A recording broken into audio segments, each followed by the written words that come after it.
नमस्कार। आप सभी मित्रों को मेरा प्रणाम। आशा और उम्मीद करते हैं आप सभी लोग स्वस्थ होंगे, मस्त होंगे और अपने परिवार के साथ व्यस्त होंगे। कहानियों के इस सिलसिले में मैं लेके आई हूँ आपके लिए एक नई कहानी, एक बहुत ही सुंदर और बहुत ही प्यारी। एक गांव में एक चिड़िया अपने पूरे परिवार के साथ रहा करती थी। परिवार में सबसे मधुर वाणी और स्वर उसी का था। वह अच्छे से जो अपने स्वर संगीत में पिरोती थी, वह सभी को पसंद आते थे। सारा गांव उसकी उस संगीत की प्रिय हो चुकी थी। सारे गांव में वह बहुत प्रसिद्ध थी, परंतु कोई भी ज्यादा उसके बारे में नहीं जानता था। एक दिन उस गांव में एक साधु बाबा आए। साधु बाबा अपने ध्यान में मग्न थे और तभी उन्होंने उस सुरीली चिड़िया की आवाज सुनी। चिड़िया बहुत ही अच्छे संगीत में अपनी ध्वनि निकाल रही थी, मानो कि सारी ऊर्जा समेट ली हो उसने अपने कंठ में। वह जब भी अपना मुंह खोलती, अपनी चोंच खोलती, तो मानो अमृत बरस रहा हो उसके कंठ से।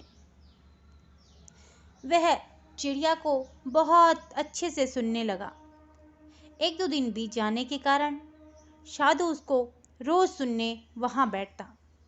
चिड़िया अपने घोंसले में रहती और अच्छे से अपने संगीत को सजाती, अपने कंठ से अपने संगीत को सजाती। और काफी वक्त बीत जाता है जब वह ऐसे ही करती रहती है। उसकी इस संगीत में वाणी से, इसके इस चुंचुहाट से सारा गांव एक सकारात्मक ऊर्जा के अंदर हो गया। मानो नेगेटिविटी वहां उस गांव में कहीं रही ही नहीं। वह चिड़िया बहुत अच्छे से अपने संगीत को सजाती। वह जो बोलती भी, वह भी बहुत अच्छा अच्छा बोलती और सभी को वह चिड़िया काफी पसंद आने लगी। साधु बाबा उसको एक हफ्ते बाद सुनकर कहते हैं कि हे नन्ही चिड़िया, तुमने जो ये संगीत सीखा है, ये कहाँ से सीखा है? तो वह कहती है, ये तो मुझे मेरी माँ की कोख से ही सुनने को मिला है, क्योंकि मेरी माँ भी यही संगीत गाया करती थी।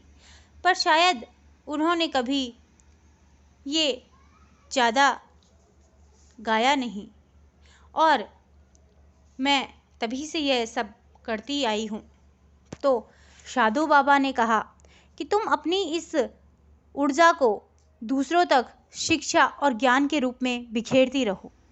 तुम्हारे अंदर जो ये ऊर्जा है, जो ये संगीत का ये तरंगे जो तुम बिखेर रही हो, ये तुम शिक्षा, ज्ञान और सकारात्मक ऊर्जा के रूप में सभी को दान कर रही हो।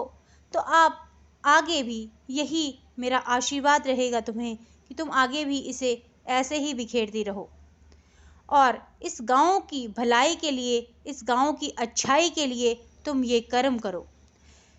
वह नन्ही चिड़िया साधु महात्मा को कहती है, महात्मा जी, आपका आशीर्वाद मुझे बहुत आगे पहुंचाएगा। आपका हार्दिक धन्यवाद। और उन्हें हाथ जोड़ते हुए कहती है कि मैं अपनी जो ये मेरी, मैं जो इस संगीत को जिसको मैं गा रही हूँ, ये मैं सारी गांव में अच्छे से बिखेरूंगी और सभी को इससे सकारात्मक ऊर्जा मिलेगी। जो नेगेटिविटी इस गांव की ओर बढ़ भी रही होगी, मेरे उठते ही, मेरे कंठ खुलते ही मैं इस संगीत को जब भी कहूँगी तो शिक्षा, ज्ञान और सकारात्मक ऊर्जा के लिए ही कहूँगी।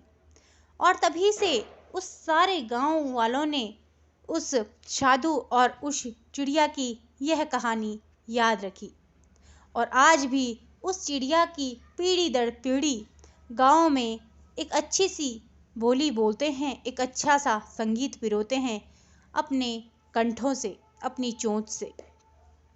और ये सत्य है कि सारे गांव में एक अलग ही ऊर्जा प्रदान करती है वह चिड़िया आज भी।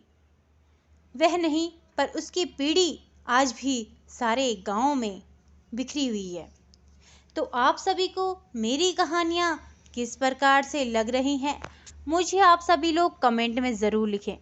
और ये कहानी कैसी लगी आप सभी को कमेंट में ज़रूर लिखें। ऐसे ही छोटी छोटी कहानियाँ मैं आपके लिए लेके आऊँगी और आप सभी के मन को वह काफ़ी प्रभावित करेंगी।